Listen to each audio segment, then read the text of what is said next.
Well, we're here with Chris Swift of Swift Trading Incorporated in Nashville. He's on set in studio with us today. Good morning. Good morning, Marlin. Well, glad you could join us here today. Float the canoe down here. Yeah. It's been raining outside quite a bit. One of these days, it's been kind of few this year, but we squeezed in one where it looks like most ag trade is higher today. It is. A little good news from last week with some of the tariff resolved. So yeah. Merry Christmas early. Yeah, I guess so. Let's take a look at the trade here. If we can go to corn, and we'll see what's going on here. On the corn board in Chicago, we are still 5.5 higher at 386.5 on the March.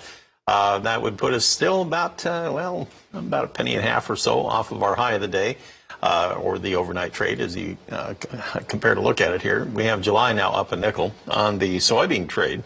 Currently, you have the January 9 1/4 higher at 916 3/4. I looked just a moment ago, and it was up about 10 1/2.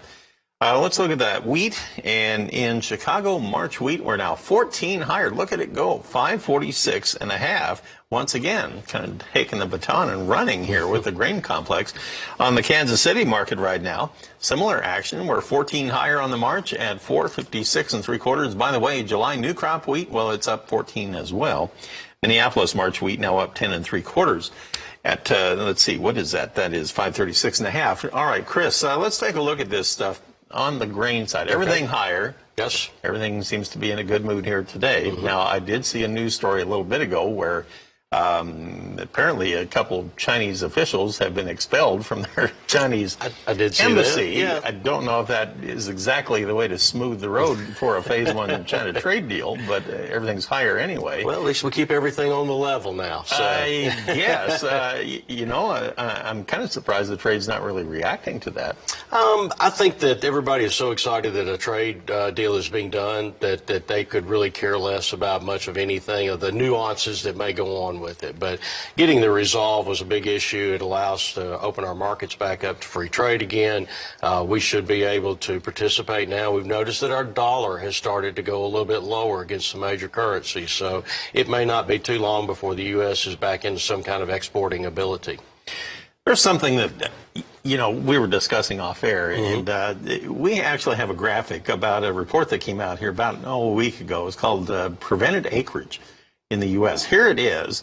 And, we were looking at this the other day when it came out. The all corn planted was supposed to have been 86.66 million acres. Now, they have a category called failed plant, and that's what was put in the ground, but it didn't make it. That's correct. It just died. Yes. But there's another category called prevented, where they just couldn't even get it planted. That's correct. And that was 11.43 million acres.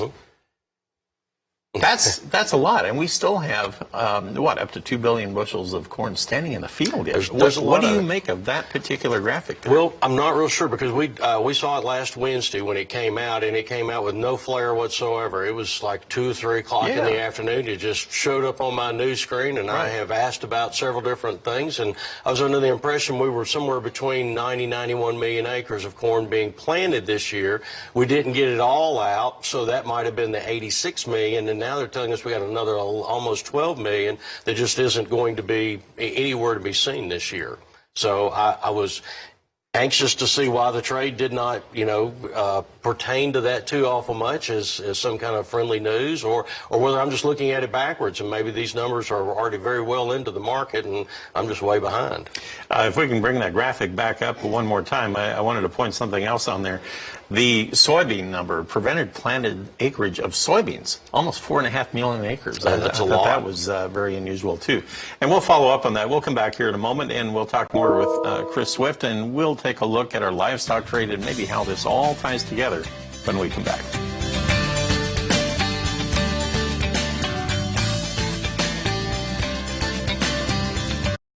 Let's check out our livestock trade. We'll begin with the live cattle board in Chicago, and on the futures, still pretty quiet. December unchanged. We have the February now down 35. We're at 127.20, so nearly mixed here.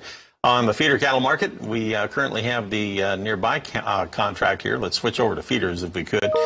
We have the January up 7 at 145.75, but all the other months 10 to 20 lower, so a little bit weaker on most contracts, but not much. If you look at lean hogs, let's check out our hog side here. Everything a little higher, but not much. February up 17. We have April 55 higher, leading the way, at least on the nearbys. It's at 76, 78 right now. So a little bit ago, we were talking about that mystery with the unknown corn acres out there, and a lot of it's still standing in the field. Cattle producers, they're looking at levels. I mean, they've had fairly lofty futures prices here recently. Right. What do they do about that with a big unknown out there about corn production? I think you lock in the basis first. I think that's the most important thing, because we see certain areas out there that had a much worse harvest than others, and we saw the almost pixelated pictures from North Dakota when the snowfall. You could see all the little brown squares, and that was all corn still standing in the fields. So I think basis is probably the most important thing. If you're in an area that was impacted by the inability to harvest corn, then get that basis locked in first.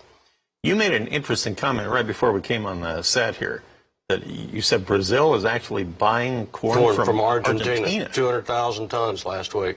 And Brazil is a big corn producer. They are, but they have increased their hog. They've increased their hog and poultry production in order to try to meet some of the downfall that China has gone through. So, if you kind of look through the world, you can see that livestock production, meat protein, is increasing in expansion just about everywhere around the world, because China is circumventing the U.S. for that pork, and they're needing it for other places. And as they begin to sell their pork, it makes their domestic supply shrink, and then we have a world shortage of pork. So you think the livestock market in general, cattle and hogs, is fairly well underpinned right now? They have a lot of pull to them, world pull to them, and it's from our domestic standpoint here in the U.S., we have an excellent economy right now that is keeping our beef prices elevated significantly above pork and poultry in our grocery stores. So, and pork, with the resolve of the trade deal, maybe we do get some kind of pork exports where it begins to pull on our domestic supply some.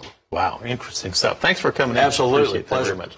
All right, Chris Swift of Swift Trading in Nashville. Janet, interesting stuff. All right, as always, thanks for the update, guys.